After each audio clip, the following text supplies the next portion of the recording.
directeur de cabinet du président Bongo incarcéré. Nous irons aussi au Soudan pour évoquer la première condamnation d'Omar El-Béchir. Et puis le Togo, on va parler donc du processus de recomposition de la Cour constitutionnelle qui est enclenché sur le plateau ce soir pour évoquer ces sujets. Je reçois Jean-Luc Assiako, le directeur de publication de la Web TV Visage Togo. Bonsoir Jean-Luc. Bonsoir Samuel, bonsoir aux confrères Dimas et Lélé, et bonsoir aux téléspectatrices et téléspectateurs de New York. Dimas Dikodo, Forum de la semaine. Bonsoir Dimas. Bonsoir Samuel, bonsoir à toutes celles et à tous ceux qui nous suivent. Et Chris Ega. Bonsoir Chris. Bonsoir à tout le monde. Bonsoir à tous ceux qui me suivent. Mais ce soir, il est extrêmement beau. Je le suis toujours. Non, peut-être qu'il se prépare pour 2020. C'est possible, hein? Ouais, c'est possible. Ou bien le doyen va bénéficier de 7 millions. D'accord. On va aller maintenant commencer avec le Niger. 4 chefs d'État des pays du G5 Sahel se sont inclinés dimanche à Niamey sur les tombes des 71 soldats morts dans l'attaque d'Inates, en prélude au sommet extraordinaire de Niamey. Nous sommes venus présenter nos condoléances au peuple nigérien et encourager l'armée du Niger, a déclaré le président burkinabé Roch-Marc Christian Kaboré, dont le pays assure la présidence tournante du G5 Sahel à l'issue d'une courte cérémonie d'une dizaine de minutes et d'une prière. M. Kaboré et ses homologues nigériens Mohamedou Issoufou, le Malien Ibeka et Idriss Déby du Tchad se sont donc brièvement recueillis devant les 2 rangées de tombes alignées sur une dizaine de mètres fraîchement recouverts de monticules de terre ocre dans le carré des martyrs de la base aérienne 101 de l'armée nigérienne. Dimas Dikodo, ce qui s'est passé à Niamey, on le dit, c'est l'attaque la plus meurtrière en un coup contre un pays dans le terrorisme.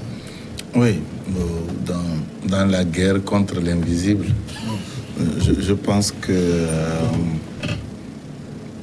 toute la République doit s'incliner devant la mémoire de ces vaillants citoyens qui sont tombés au nom de la République.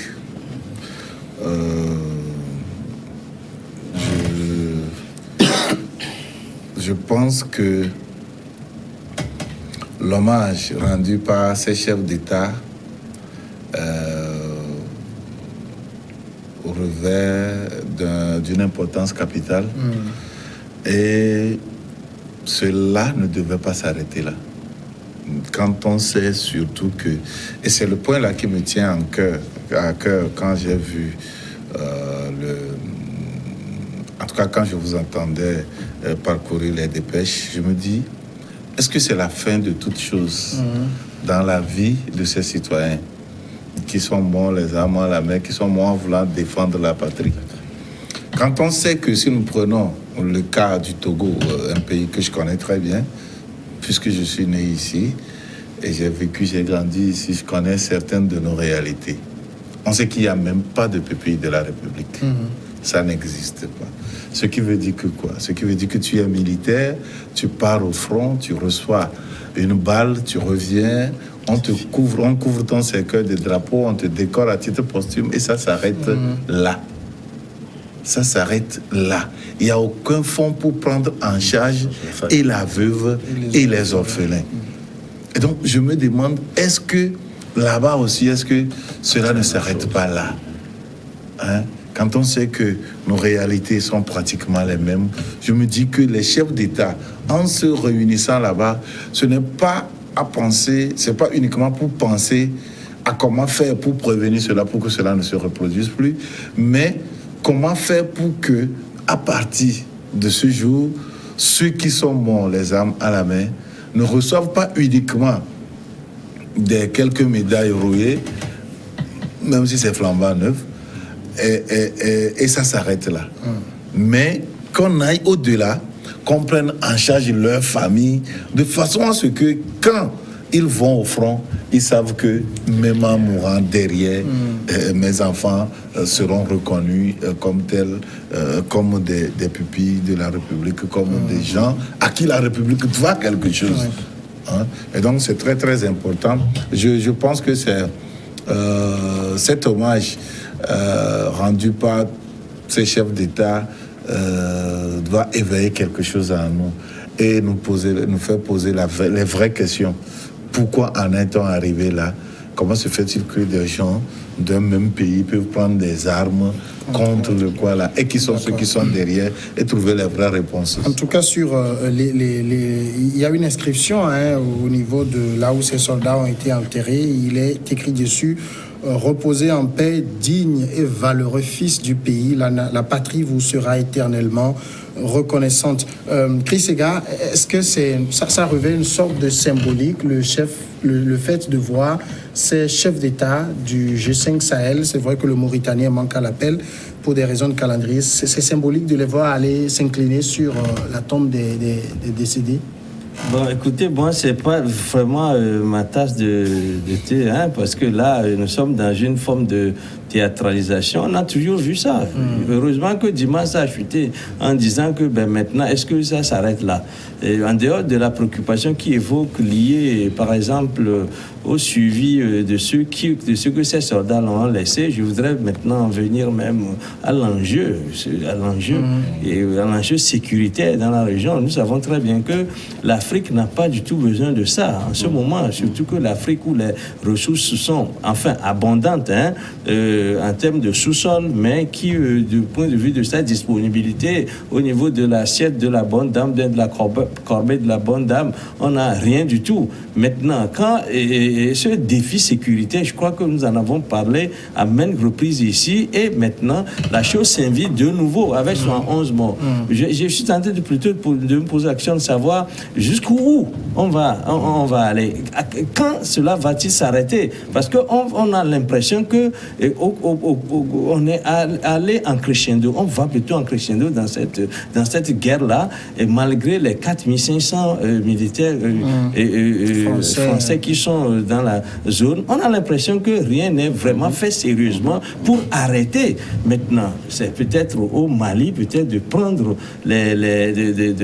les taureaux par les cornes, se dire que maintenant, il lui faut une économie de guerre. Parce que quand on est dans une telle situation, il faut adapter l'économie, il faut adapter la situation du point de vue de économie, du point de vue de stratégie de conquête de l'espace qui sont en train de perdre, parce que sans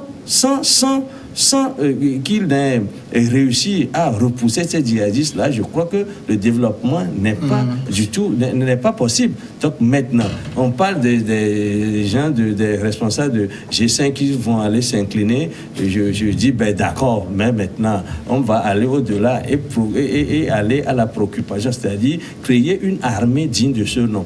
Armer les soldats qui vont sur le front, parce que c'est comme si on envoie les gens à la mort, tout simplement parce qu'on a l'impression que les djihadistes, ils sont puissamment armés contre des soldats, une armée régulière qui apparemment n'a même pas le renseignement qui sied à la situation, parce que la guerre se fait avec le renseignement. Si vous n'êtes pas renseigné sur la position de l'ennemi, si vous n'êtes pas renseigné sur l'outil, l'instrument dont dispose l'ennemi, si vous n'êtes pas renseigné sur la mobilité, c'est-à-dire la stratégie que l'ennemi a mis sur place, surtout qu'il s'agit d'une guerre asymétrique, une guerre dont on ne voit pas l'adversaire. Dimas l'a dit tout à l'heure, c'est une guerre difficile à tout point de vue, difficile pour tout État qui s'y engage. Et là, le Niger est en train de payer le prix le plus fort. Et maintenant, lorsque on m'invite pour parler, par exemple, des gens qui s'inclinent, j'ai dit que c'est plutôt des gens qui ont perdu des leurs. Et Dimas a bien fait de poser la question de savoir, mais quel est après? Mais moi, je voudrais même aller encore un peu plus loin que ça pour dire, est-ce qu'on ne va pas doter, est-ce que ceux qui vont aller s'incliner là ne vont pas doter tout simplement le Niger, le Mali et le Burkina Faso face à ces gens-là qui sont sans toi? Ni foi, ni toi. Jean-Luc, en même temps, et là, c'est là où Chris a chuté, la présence de ces chefs d'État pour saluer la mémoire des soldats tués à Inates.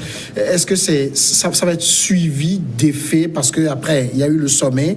À l'issue du sommet, comme l'Afrique sait si bien le faire, elle a encore crié à l'aide de la communauté internationale, comme si ce n'est pas une situation qu'elle pouvait prendre en main et faire face au combat. Je crois que D'abord, il faut quand même saluer ce tact, hein, le fait d'aller s'incliner devant la mémoire de ces militaires tués. Et je dis, c'est mieux que d'aller à Paris pour aller pleurer pour les confrères de Charlie Hebdo. Et au moins, je dis, bon, ils ont quand même fait ce geste. Mais non, il leur revient à ces chefs d'État-là de se retrouver, et peut-être avec d'autres chefs d'État africains, pour réfléchir sérieusement.